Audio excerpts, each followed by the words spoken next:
Election से चंद दिन पहले जस्टिस काजी फायज ईसा साहब जो हैं उन्होंने पाकिस्तान तहरीक इंसाफ से बल्ले का निशान छीन लिया है। तो ये जो आज का जो फैसला है, इसके बाद मैं यही कह सकता हूं कि जस्टिस साकिब निसार और जस्टिस काजी फायज ईसा दोनों में आज के बाद कोई फर्क नहीं रहा। और जो लोग ये कहते थे जी कि सुप्रीम कोर्ट में दो ग्रुप हैं या दो स्कूल ऑफ थॉट हैं, अब मेरे समेत उन सब लोगों को अपने पॉइंट ऑफ व्यू पे नजरसानी करनी चाहिए।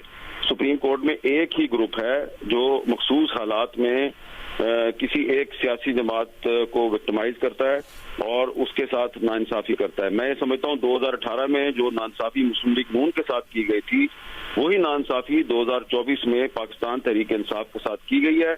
और अब जो 8 फरवरी को इलेक्शन होगा, उसमें अगर तहरीक इंसाफ अपने इंतखाबी निशान बल्ले के बगैर जाएगी तो इलेक्शन की क्रेडिबिलिटी पे फर्क नहीं पड़ेगा। ये